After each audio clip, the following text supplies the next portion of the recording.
The Dwell Design Leaders film series is brought to you by HP. The computer is personal again. When my husband and I started looking for a place to live in the Bay Area, we couldn't find anything that we liked. We couldn't find anything that was green. We couldn't find anything that we could afford. And it seemed like there were no options other than the thoughtless subdivisions or the $600,000 teardown. And that's when we thought, naively so, luckily naively so, maybe we can just build something for ourselves.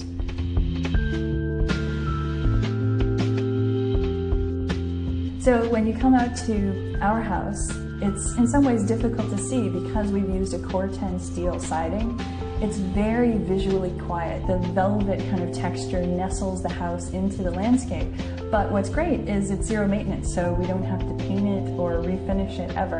In some ways it looks a little bit like a barn because we have incorporated strategies from barn structures where we have the wood sunshades that go on the barn door tracks. We had friends and colleagues who saw what we were doing and said, "Oh, Michelle, this is great. Can you do something like this for us as well?" And I thought, that's a really good question. Could we make this house in mass production? And that's when I found this whole amazing world of offsite technology and realized, yeah, we could make this in mass production. How we build buildings is so antiquated in so many ways because I think we've had this misconception, preconception that prefab is substandard because in the US we have the trailer homes, whereas in other countries, in places like Australia and Japan, if you're doing a high-end home, you want it built in a factory, you want it using precision cutting in a controlled environment.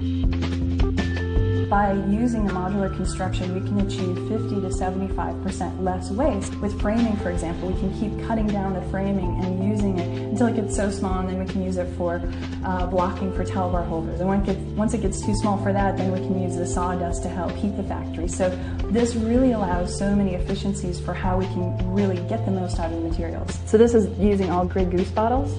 We're doing these instead of river rocks for Zen gardens, for Zen pools, water catchment pools.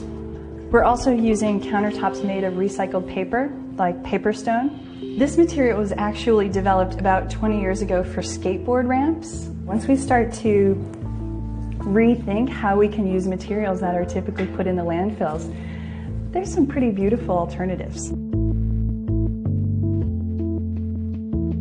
The model that we see here is a one-bedroom, one-module version of the Lotus, which is 700 square feet. We also have a two-module, two-bedroom version. We have a two-story version, so there's a lot of flexibility for how we can compose this and put these together.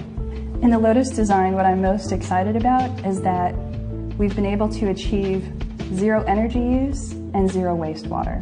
On the slope portion of the roof, we do solar. On the flat portion of the roof, we do a living roof system where it's pre-planted plants that come in 2 foot by 2 foot pre-planted containers. What that does is it helps with insulation. It helps the house stay cool because it absorbs the warmth. Plus, it takes the rainwater and helps with runoff. Any additional rainwater that comes from the roof then goes down into this water catchment system that's also a reflecting pool. That water then goes to irrigate the landscape, so it's getting the most out of everything that's used. Technology is key to really making this work. This is something I'm pretty excited about, where technology can really help people when they're trying to dream or imagine what they might do. So what they can do is go to Google SketchUp. They can download one of our pre-configured designs, take the model, and actually put it into their site. They have the whole material palettes, so they can even change materials. So that way they can look around, see how it fits on the landscape, and dream. Our goal is to make thoughtful, sustainable design that's accessible to more people and hopefully soon accessible to all. It's using the model of trying to provide good design for the masses because really everyone should be able to own a green, sustainable, healthy home.